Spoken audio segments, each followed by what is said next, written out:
Zion Williamson showed out on the defensive side Tuesday night, but can we realistically expect that from him day in, day out? And how good do the Pelicans need to be at the deadline for them to make a significant trade? Plus, who are the X factors going into the season? It's your questions answered in today's episode of Locked On Pelicans. Let's go.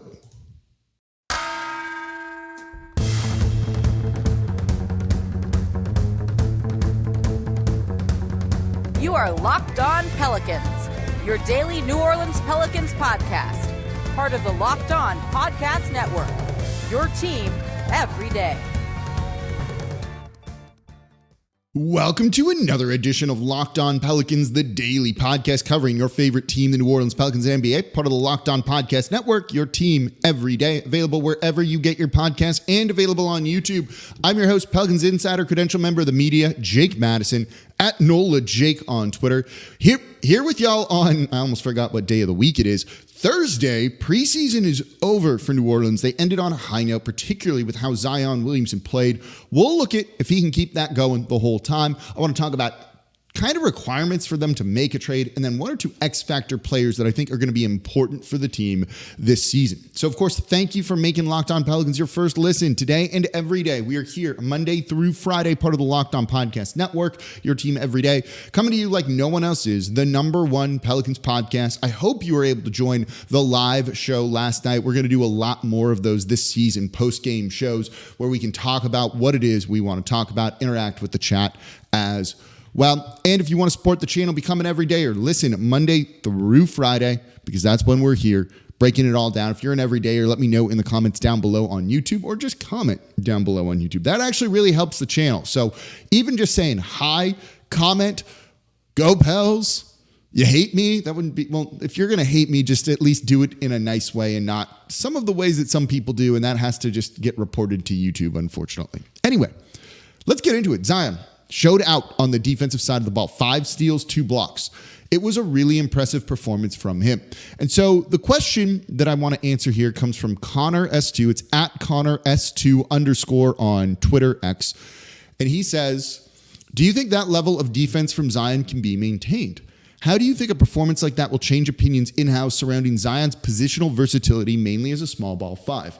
I like this question because there's a lot of parts to it. But let's start with the first one. Can he maintain that level of defense, let's say on a night-to-night basis? And I'm going to tell you right now, the answer is no, for a few reasons. One, I think he kind of was a man on a mission that night to really make an impact on that side of the ball. So certainly he's capable of that and has that as kind of his ceiling as a player. But it was also a preseason game where he wasn't playing extended minutes. He didn't play in the second half at all. Keeping up that energy level on the defensive side of the ball for the entirety of the minutes that you play, say 33 per game for him, is really hard to do. And it impacts your energy level on the offensive end, where he's going to need to do a whole lot of work, because that's where the Pelicans' problems are. Defensively, they can be good. He was grabbing steals, but so were others, and they were getting out in transition and running. That kind of pressing defense is what we saw from them last year. It worked. They're going to be able to do that. So he's not needed to put on a defensive performance like that. If you have it as a trade-off, right, for as much effort as you give defensively, you lose some on offense. I want him expending that energy on offense. If they're not using him on offense for whatever reason, like that game against the Rockets in Birmingham, then yeah, you better show out on the defensive side of the ball. But I do think he can raise his level on the defensive side of the ball this year. He looked like Duke Zion in that game. That was what I loved about him coming into the draft, into the league.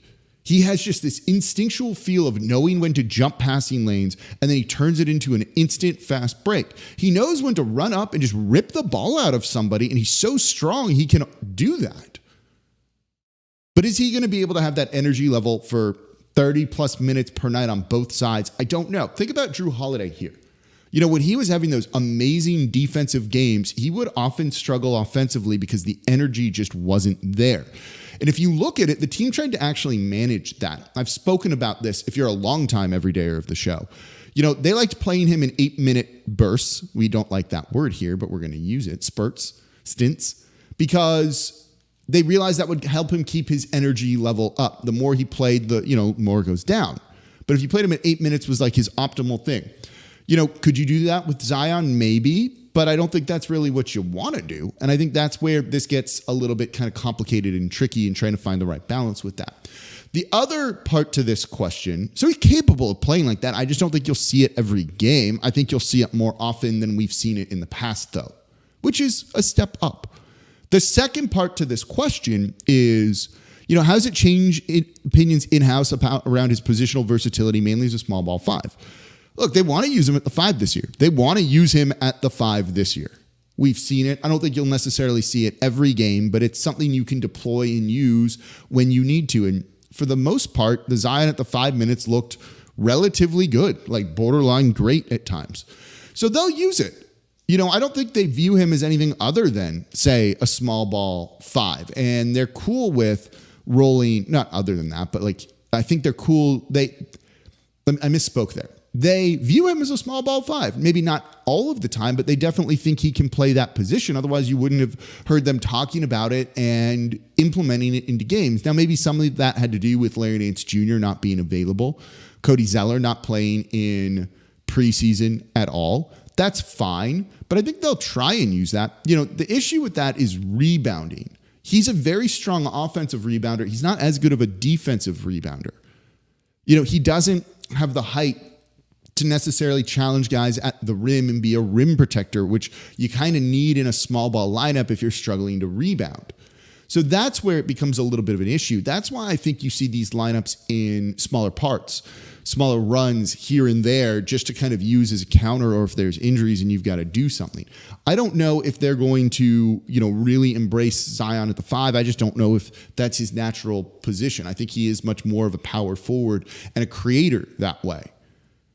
If he can somehow start getting more blocks, but he's 6'6", 6'8" in shoes, let's say, and there's somewhat of a limitation there. Do you also want him putting his body on the line to get beaten up like that, given some of the injuries that he's had or the injury history he's had and the amount of games that he's missed? I'm not sure that you do. So all of that kind of factors in and becomes a little bit of a problem with this. How do you just best maximize your franchise player, the generational talent that you have on the team? Is it to tell him, don't, use up all your energy defensively because we need you on offense? Or is it just, you pull him and play him in the right kind of spurts and rotation and all of that? It's all, a trade-off, and it's a tough balancing act to find here. But seeing him do that, I think, makes you encouraged that you're going to get those kind of performances from him. I thought he was good on ball last year. I thought he was a good defender on ball. Not amazing. Not bad, though. A good defender on ball for the most part. Off ball is where he struggled. You saw him look much better off ball in the win the other night over the Orlando Magic. That's the most encouraging thing. I don't know if we need to worry about this every single game, but if you can get him for a little bit, every other game, every 3 games, something like that, that's a much improved Zion Williamson, and that'll kind of make people take note around the league. So coming up next, trade talk. This is a great question. What record do the Pelicans need to have to make a trade during the season? So that's a great one. Let's answer that coming up here next in today's episode of Locked On Pelicans. I'm excited to tell you, though, about Jase Medical first. The Jase case is exactly what everyone in South Louisiana needs. With hurricanes and the threat of evacuation, it can make getting your medications uncertain, whether it's supply chain issues when we're coming back, or maybe your medical provider is evacuating too and you can't get in touch to get a refill or anything like that. So the Jase case is the personalized emergency medication kit, which is the solution. It contains 5 essential antibiotics that treat the most common and deadly bacterial infections. And now you can customize your case and add additional life-saving medications based on your unique needs. Jace Medical now offers customization for your Jase case with dozens of add-on medications, and you choose the medications that fit you and your family's unique needs. And they're continuing to expand their medication offerings, including adding ivermectin as an option to the Jase case. Or you can just buy a gift card so your family and loved ones can get a Jase case of their own. So go to jasemedical.com, be prepared for hurricane season. It's still going on. We're not out of the woods yet. And enter code LOCKEDON at checkout for a $20 discount on your order. That's promo code LOCKEDON at jasemedical.com, JASE medical.com. And thank you for making Locked On Pelicans your first listen today and every day. We are here Monday through Friday, breaking down everything you want to know about this Pelicans team, the number one Pelicans podcast out there. Subscribe wherever you get your podcast. Tell a friend about the show. And, of course, make Locked On Saints your second listen today. Ross Jackson breaking down everything black and gold. It's a game day for the Saints. Can they get back on track against the Jaguars? We really hope so, because I'm not loving the way this season is going so far. And if you want to support Locked On Pelicans, become a Locked On Pelicans insider. The link is in the description down below. You can text me. It's really great. I respond right to you. Someone was like, give me your thoughts on this prediction. I gave them my thoughts right to them personally. That's how you can interact with me on a more one-to-one basis. You just sign up with your phone number. It costs $4.99 a month, but you get a 14-day free trial. If you don't like it, just cancel. That's okay. The show's still free in 5 days a week for y'all, but give it a try. Okay. Let's get into not trade talk per se, but like what would make it so that the Pelicans could have trade talk out there and everything. So I've said, and I did a show if you're an everydayer on this, I've talked about this a good bit. The Pelicans need to get off to a fast start, because I do think if you're below 500 at the trade deadline, and they're still over the salary cap or over the luxury tax, they might just be like, okay, this isn't worth it. The West is too competitive. We're not going to be able to make up ground. Let's then just kind of punt this season, trade away Kyra Lewis Jr. or someone else to dump salary, and that's going to be that. And maybe we make a run, maybe not. That's not an ideal situation. It's kind of similar to what they did at the trade deadline this past season, right? Where they just dumped Devontae Graham. That was a cost-saving move for this season, which, looking at it, was kind of smart given the situation that they're in.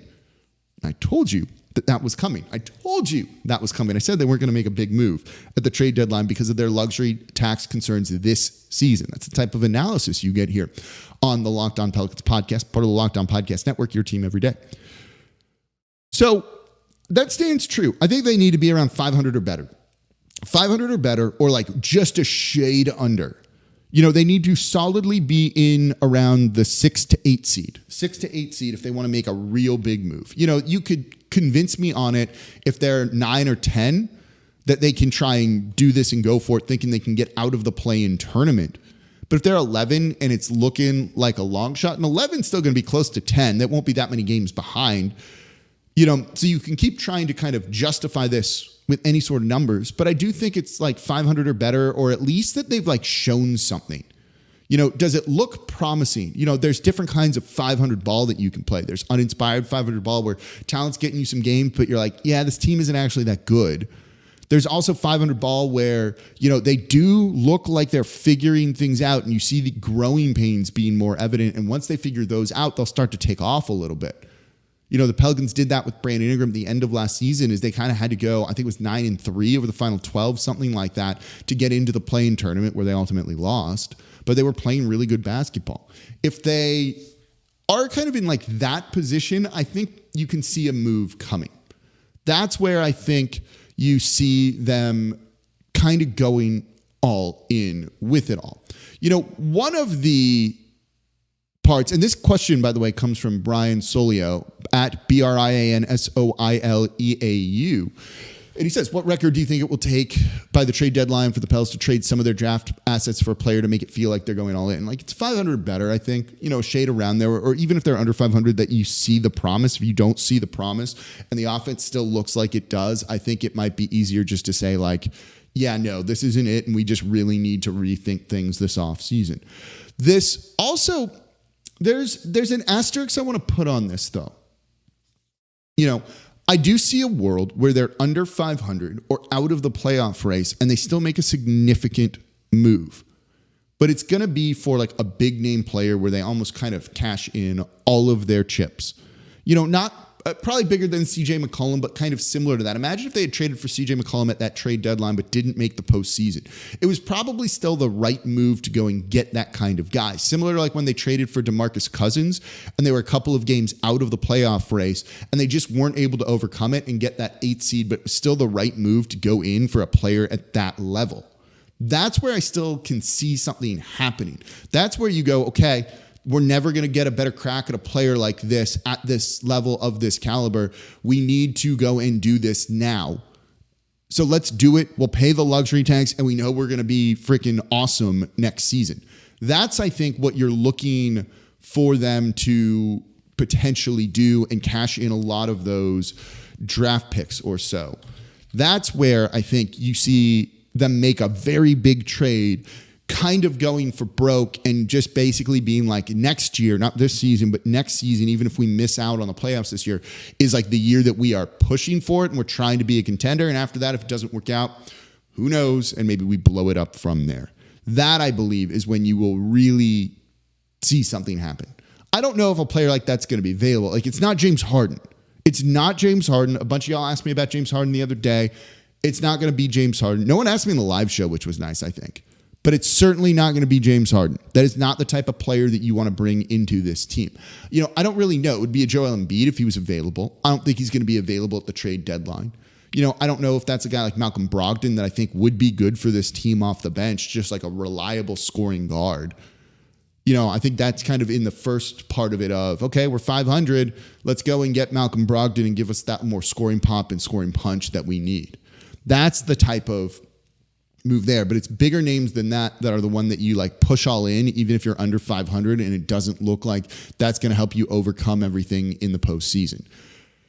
But the Pelicans are in position to be able to do that. They can still go get almost anybody in the league. You know, the Thunder have better stuff. I think the Spurs maybe have a couple better picks, but they're kind of in that top 5, top 7, you know, teams that could go out and make a significant move. So this is why getting off to a fast start is important. You want them to be able to make the right move at the trade deadline and feel empowered to do so. Coming up, XFactors. I got one in particular that you're not thinking, one that you probably are. One that we see all the time, too. That's coming up here next in today's episode of Locked On Pelicans. Today's episode of Locked On Pelicans, I'm excited, is brought to you by FanDuel. Snap into action this NFL season. Look, the Saints are a slight favorite. Maybe we're feeling good. Maybe you want to take them on the spread. Maybe you want to take the under knowing they're not going to score a ton of points. You can do it all with FanDuel, America's #1 sportsbook. Because right now, new customers, you've never bet with them before, this is the time to do it. You're going to get $200 in bonus bets guaranteed when you place a $5 bet. That's $200 in bonus bets, win or lose. So if you've been thinking about joining FanDuel, there's no better time. Bet on the Saints. If you feel good about the Pelicans after that final preseason game, they're over under the win total set at 44.5. Do you think it's going to be above that, below that? Maybe you're worried about their offense in the preseason. You're not feeling as good. You got an opportunity here. There's spreads, there's player props, over-unders, and more. So visit FanDuel.com/lockedon and kick off the NFL season, tip off the NBA season. FanDuel, official partner of the NFL. And thank you for making Locked On Pelicans your first listen today and every day. We are here Monday through Friday for y'all, breaking down everything you want to know, the #1 Pelicans podcast out there, part of the Locked On Podcast Network, your team every day. And if you want to support the channel, become an everydayer. Listen Monday through Friday. Let me know if you're an everydayer in the comments down below. If you see me in person, tell me you're an everydayer. You're going to get a high five from me. And if you want to really support the channel, become a Locked On Pelicans insider. You can text me. I get to text you back. Ask me your questions. Just ask how your day is going. Whatever it is. I'll chat with y'all. It's really cool. It goes right to your phone. Comes from the 504 number I have and everything. So it's awesome. Okay. And the link to that is in the description down below. Let's look at XFactors. This one comes from Everett Cooper, who I believe is an everydayer. Let me know in the comments down below, Everett. I'm just going to spell that out. At THE, the #1, NONLY, Coop, COOP. The one and only Coop here. Who's your dark horse X Factor this year? I have 2 for you. I have 2. It's not necessarily going to be who you think. First one, by the way, I think is Herb Jones. A starter. He shot the 3-ball relatively well in preseason. The team needs to up their 3-point shooting. They did not shoot the 3-ball particularly well in preseason. That's not encouraging. They definitely need Trey Murphy back, certainly. But Herb Jones is making corner threes. We talked about this in the live show yesterday. You know, they're not guarding him on the perimeter. You see, he's wide open because teams are not focused on him. They're ignoring him because he's a non-offensive threat for the most part. But the more he makes those corner threes, the more teams are going to absolutely be forced to guard him. If he carries over some of the 3-point shooting that he's had from last season, we shot 45% on, albeit very limited volume, around 2.5 per game. But I'm telling you, if he does that, I think he can be okay. I think he can make teams pay. And that's all you're looking for him to do. You're not looking for him to light it up. You're looking for him to make teams pay and to beat them, burn them when those players, I'm trying to find his like individual stats from the preseason here, and I can pull that up and that will help me. He shot 50% from three. He's taking where'd the numbers just go? He's taking 2.5 threes per game, and he's making 1.3 from them. He's shooting 50% from three. Can that go to 4? Can he go from 2.5 3-point attempts a game to 4, and he's making 2? That ups you. That's how you add more three-point shooting. That corner three is a weapon, and the Pelicans are trying to do it. Notice he's in the corner a whole lot more, and he's going to get those looks. And if he keeps converting those looks, those are things that are going to burn opponents. They're going to have to defend him on the perimeter. He's an X factor for that. There's only so many ways this team's going to be able to increase their three-point shooting, particularly while Trey Murphy's out. Herb Jones is one of them. Brandon Ingram's the other. They need him to take more threes. He only took 2.8 threes per game, shot 9%. I think he was 1 of 11. They need him to take more threes than that per game. Those are like the two biggest areas. If he can do that, I think he could be, a very good player offensively, Herb Jones. The other guy that I think is Dyson Daniels. We can start with the three-point shooting. He shot 42% from three on 3 attempts per game. That's not bad. Making the same as Herb Jones, 1.3. We saw him with the rebounding. We saw with the assists. We saw him be a menace defensively. And there were a couple of lineups that worked. I wonder if you go with an interesting small ball lineup of Zion at the 5, Brandon Ingram, CJ McCollum, Trey Murphy, and Dyson Daniels instead of Herb Jones. Do you do that to maybe get more shooting, more, just another facilitator out there too? And if he's going to shoot 40-something% from three, and if Herb's struggling, you can run that lineup out there. And they've done a little bit with that minus Trey, and it's not looked bad. I like that. Could you run Zion, BI, CJ, and Dyson Daniels and Herb, particularly if they're both shooting above 40% from three? And I think you could. Those are the type of things that get me really excited about this team and what they're capable of doing. I think those are the X factors. I know a lot of you are probably saying rookie Jordan Hawkins. He was firing away from three in preseason, which I love. That's what we want to see. He led the team in three-point attempts during preseason at 7.5. Didn't shoot it particularly well. 33%, making just 2.5 of them. But you know what? The fact that he was ripping them and being a threat is something that was pretty good. And I do think that 3-point percentage number is going to go up as, the season goes on for him. So there's a lot of potential there for him. I just don't see him getting a ton of minutes right away unless these injuries, remain for the team. You could look at Jose Alvarado being an X factor, giving the team a jolt of energy when he's out there on the court. If he finds a 3-point shot, I think that's going to be really big. But for the most part, you're looking at guys that are in the rotation that can take a step forward. I don't see EJ Liddell, in the rotation to start the year necessarily. That's kind of part of the problem there, I think. Trey Jemison, if they sign him to a 2-way deal, isn't going to get a ton of minutes. Kyra Lewis Jr., 20 minutes per game. Like, maybe he still looked fast, but is he going to play over someone like Jordan Hawkins? I'm not entirely sure. He didn't shoot the 3 ball well in preseason. Sebron's on a 2-way. They're not going to play him. Same for Kaiser Gates. It gets kind of thin on like who your X factor players are relatively quickly there. But I do think it could be Herb Jones if he's making his 3-point shots and if he can up the volume of 3-point attempts too. And I think it's going to be Dyson Daniels because they want to find the right kind of role for him. And I think he's a good enough player. I've never been off the Dyson train here. So I think he can be a really useful guy. So those are my X factors going into this season. Do you agree? Do you disagree? Let me know in the comments down below on YouTube. I'm curious what you say and how you answer that question. Also, is there a trade target you have? Like we talked about in the second segment. All right, that's going to do it for this episode of Locked On Pelicans. One more show, no live show tonight, Thursday, because of the Saints game. I'm going to be watching that instead. We'll have a show out for you, though.